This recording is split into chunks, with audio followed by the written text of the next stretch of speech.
Kami po, naka-ready po kami. Pero naka-ready ba? Pero Hindi yun ang we didn't intention. anticipate na magkaroon ng firefight. Kaya po, ang procedure po namin, normal procedure. Ano, hindi ina-anticipate na magkaroon ng firefight? Ulit? Kami po, naka-ready po kami. Pero naka-ready ba? Pero Hindi yun ang we didn't intention. anticipate na magkaroon ng firefight. Kaya po, Eh, wala naman kundi ka nag-warning shot ng 727 beses eh. At wala naman ding bumalik sa inyo. Wala namang naging pabalik na putok sa inyo. Di ba? Kaya nagkaroon ng putukan dahil sa iyo. Ikaw yung nagpaputok. Warning shot. 27 putok, mga kababayan. ang procedure po namin, normal procedure sa law enforcement, is to first give challenge of verbal warning, Oh. Which you did. which we did. Apo. Pangalawa, kung mag-cooperate naman sila sa verbal warning namin, Ewan lang natin. Sana ipakita nyo yung video, no, yung CCTV, na may verbal warning talaga na ginawa ito, mga kababayan. Ilabas yung video. Sabi nga ni Jinggoy Estrada, itago yung yung CCTV.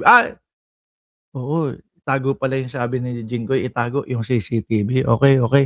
hindi O yan, sabi, 37 shots. O, di ba? Warning shot yun, ha? Putik na yan. Ubos ang isang magazine. Tsaka yung kung makikita nyo po, yung video nila, John Consulta at yung ibang mga reporter na kasama nila doon, nabigla sila, nagulat sila. Saan galing yung putok? Nagtanungan pa nga, sa taas ba? Sa taas? Sa baba? Sa baba? Doon sa Senate galing yung putok. Ibig sabihin, mga kababayan, kung totoong merong verbal na ginawa ito, dapat sa umpisa pa lang, alam na nila. Pero yung reaction po doon, nung mga NBI at yung mga reporter, gulat na gulat. Di ba? usap kami. And na parang clarify lahat bakit sila nandito. Pero hindi naman 27 o 37 na warning shot? Clarify, bakit kayo nandito? Hayip! gano'n ang nangyari. Sa pagkatapos ng verbal warning namin, na gumanti po sila ng pagpapaputok. Siyempre, O, papatunayan nyo yan. Ano, kailangan makapulot kayo ng tingga o ng basyo ng bala o kung ano man na meron nang galing sa kanila. Kailangan mapapakita nyo yan, boss. Pero kapag ka ang mga nakita, puro basyo ng bala galing sa inyo, tingga ng bala galing sa iyo, sir,